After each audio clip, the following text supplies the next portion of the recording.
না না, এটা কোনো পদ্মপুকুর নয় নয় নয়, এটা আমার বাড়ির ছাদ ছাদ ছাদ। আগের দিন একটা ভিডিও ছেড়েছিলাম আমার ছাদ বাগান থেকে কিছু পদ্মফুল তোলার, আর সেটা দেখেই অনেকে অবাক হয়ে গেছে যে এটা তোমার বাড়ির ছাদ দাদা। তারা নাকি প্রথমে ভেবেছিল এটা কোনো পদ্মপুকুর। আবার অনেকেই বলেছে যে দাদা তোমার পুরো ছাদটাকে প্লিজ একবার দেখাও। তো তাদের জন্যই আজকে আমি আমার পুরো ছাদটাকে দেখিয়ে দিচ্ছি।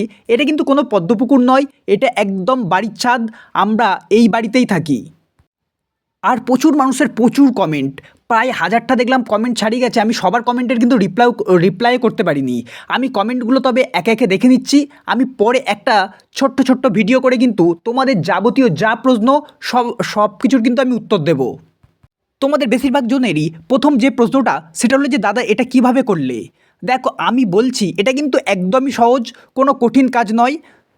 একটু ধৈর্য, একটু ইচ্ছা, তোমার ছাদ বাগানকেও কিন্তু এরকম পদ্ম বাগান করে দেবে। হ্যাঁ মানছি সবার হয়তো এরকমভাবে ছাদে এত পদ্ম করা সম্ভব নয়, কিন্তু একটা দুটো পদ্ম গাছ তোমরা করে নিতেই পারবে। কিন্তু তার পরের প্রশ্ন যেটা তোমাদের এসেছে যে কিভাবে করব, সেগুলো আমি কিন্তু স্টেপ বাই স্টেপ আমি আমার প্রোফাইলে ভিডিও আপলোড করে থাকি। তোমরা আমার প্রোফাইলটিকে ফলো করে রাখতে পারো। তাছাড়াও আমি এই ভিডিওর মাধ্যমে শর্টকাটে বলে দিচ্ছি। প্রথমেই আমাদের যেটা দরকার সেটা হলো একটা হাইব্রিড পদ্মের ভালো টিউবার বা রানার। কিন্তু রানার থেকে নতুনদের জন্য গাছ করা কিন্তু একটু চাপের, তাই নতুনদের জন্য কিন্তু পদ্মের টিউবার হলেই ভালো হয়। এবার প্রশ্ন আসবে এই পদ্মের টিউবার তোমরা কোথায় পাবে। এই পদ্মের টিউবার তোমরা আমার কাছেই পেয়ে যাবে। 107 রকম ভ্যারাইটি আছে। তার জন্য তোমাদেরকে 7687900231 নম্বরে হোয়াটসঅ্যাপ করতে হবে। তবে কিন্তু সবসময় সব ভ্যারাইটি অ্যাভেলেবেল থাকে না। যে ভ্যারাইটিগুলো অ্যাভেলেবেল থাকবে সেগুলো আমরা দেখিয়ে দেবো।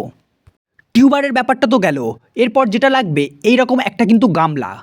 সেটা প্লাস্টিক হতে পারে, মাটির হতে পারে, সিমেন্টের হতে পারে, সেটা 18 ইঞ্চির গামলা হতে পারে, 14 ইঞ্চির গামলা হতে পারে। কিন্তু যে সাইজের পট হবে সেই সাইজ অনুযায়ী কিন্তু তোমাকে প্রজাতি চুজ করতে হবে পদ্মের। তারপর আমাদের যেটা লাগবে মাটি। পুকুরের পাঁক হলে ভালো হয়, যদি পুকুরের পাঁক না পাও এঁটেল বা ভালো দোআঁশ মাটি কাদা করে নিলেই হবে। আর মাটির নিচে লেয়ার দেওয়ার জন্য লাগবে ভার্মি কম্পোস্ট বা গোবর সার। যদি বুঝতে অসুবিধা হয় আমার প্রোফাইলটিকে ফলো করে রাখো, ডিটেলস ভিডিও নিয়ে আসছি। ধন্যবাদ।